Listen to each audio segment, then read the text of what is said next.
Hey, welcome to Let's Get Into It, a life celebration. So tonight I am I'm doing I guess you could say I'm kind of doing a clean out. Um well that it was started off kind of like a detox. Well, basically I feel like I need to lose some weight. I want to lose some weight. And I was having such a hard time trying to just focus on my eating and everything, trying to get myself back into uh well, I want to say a proper diet, because the way I was eating was I was just like going in on things that I didn't need to be going in on every night. Before I knew it, I was just kind of like blew up. Okay. Because it wasn't hitting me for a while. And then one day, it was just like, whoop, and I was like, whoa. And I couldn't really get my focus on my eating.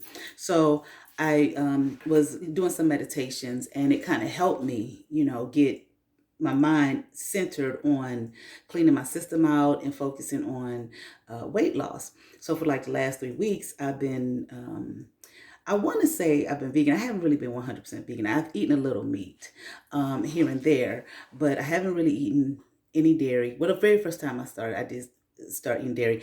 I didn't do this with the intention of being vegan. I just wanted to clean my system out. So I was eating a lot of salads, stuff like that. And then my taste buds just kind of was like, I just didn't really want too much meat. So I just been kind of sticking with that for a little, for right now. I think maybe I lost about 4 or 5 pounds. I haven't gotten on a scale or anything like that. I could just tell, gee, and it's just slight, but I can tell a little bit, where before my arms were sticking out like that. Now they kind of down a little bit, like just that much.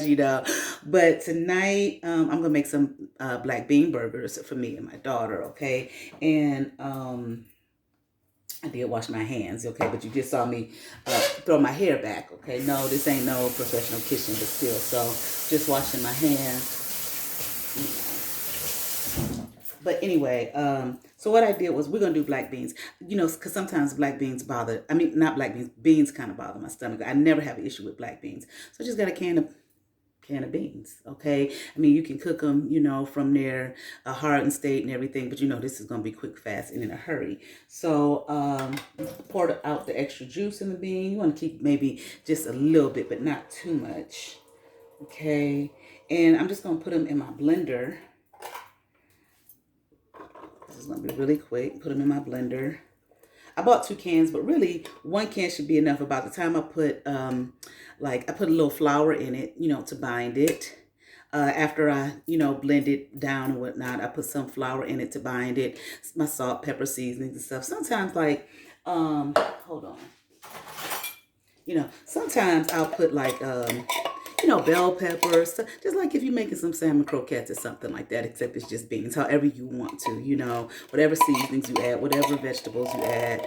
But I probably won't tonight because it's like 6 o'clock and I know my baby's in there hungry and I'm hungry. So I'm going to go ahead and get this started.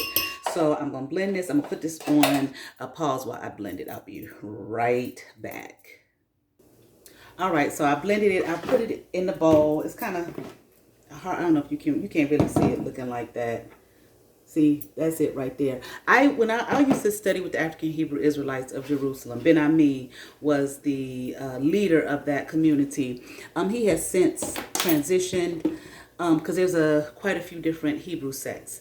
But we were vegan and we lived communally. So I lived, communally. And the women, we were in charge with cooking dinner, for the whole house. Okay, so Wednesday night was my night and Wednesday night was bean night. So sometimes I cook a big pot of beans and sometimes I made bean patties.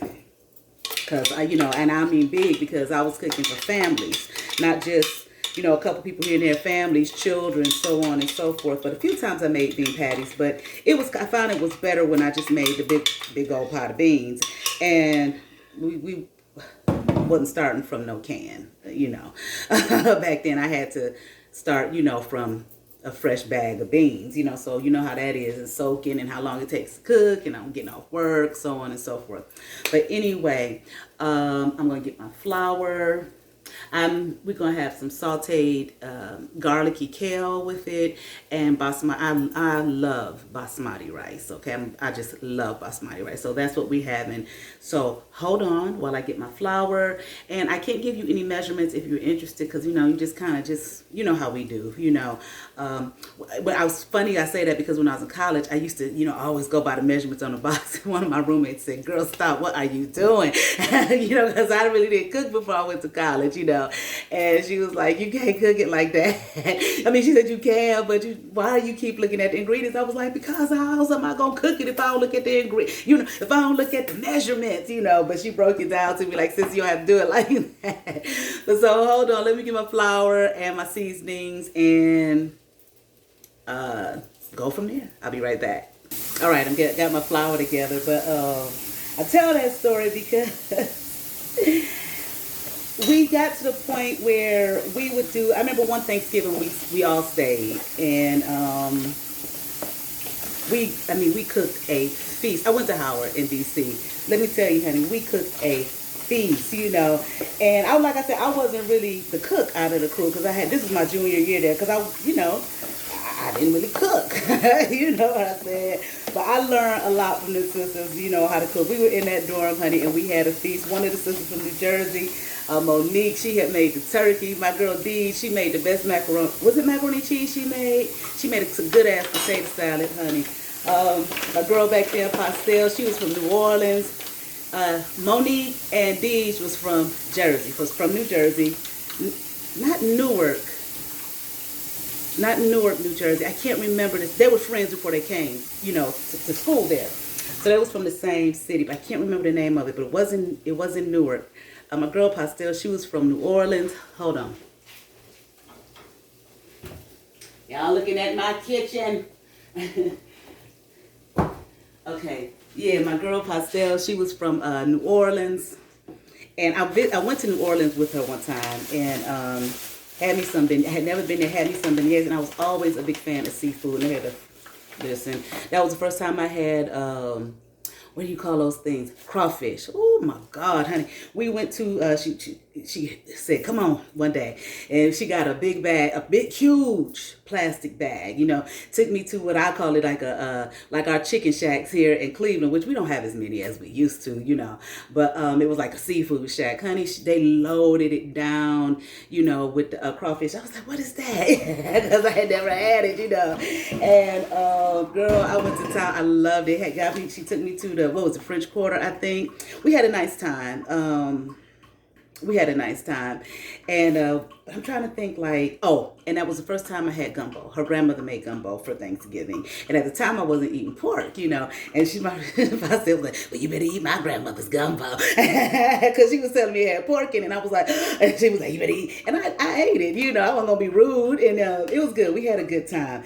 But that one year we stayed, we had a feast. I can't remember what I fixed. I probably fixed like the salad or something. They would have me do little stuff because, I wouldn't really know cook like that, But anyway, now me, I really kind of learned to cook from them. Okay, just hanging around them, just watching them. My girl Deej fussing at me all the time about reading the ingredients. Reading the measurements on the cooking instructions on the cooking packages. Girl, stop that, So I kind of learned how to cook from them. And, just kind of, after that, just kind of getting in my kitchen on my own. My mom told me, the lady who raised me, and that's a whole nother story that I will tell. I did share it on my old channel, but for people who are new, you won't know. She taught me how to cook a little bit, but see, her schedule when we were growing up was so tight. A lot of things she just didn't have time for. She worked like 2 jobs, she had us in, private schools, paying tuition. She was just a very, very busy person. She was very busy in the church, things like that, because I said something in that video that I shouldn't have said, and I said it out of anger. And if anybody sees this, and if she hasn't seen it, I apologize. I said she didn't teach me anything. That's not true. She did. She taught me, she taught me a lot. She gave me a lot of wisdom. Not that I always applied it, but she gave me a lot of wisdom, and she did teach me. And I feel like given the circumstances, she did a great job, I haven't talked to her since July, but I'm sure I will see her again at some point in life. You know, you can't hold on to,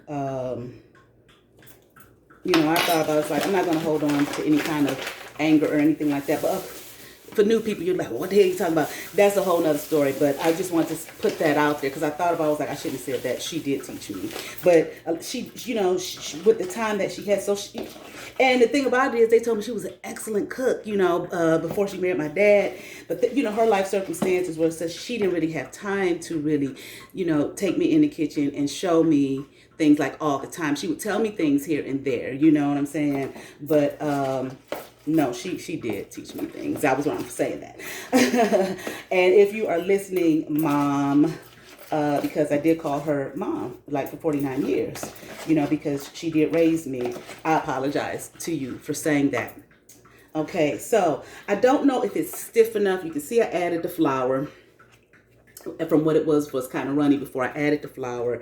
And once I pick it up in my hand to form the patties, I'll know if it's thick enough or not. Like I said, now me, I'm going to say this real quick. I know people traditionally maybe use like, I haven't used Laura seasoned salt in years in my own cooking.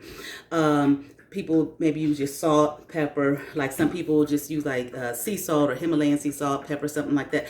I like this. I love this. Okay, I know it's traditionally used, you know, for seafood, but I have used it on other meats, and I just like the way it brings out the way the flavors mesh together with the meat and the Old Bay and whatnot. So this is what I use, okay? And I'll probably put a little pepper in it, maybe, you know.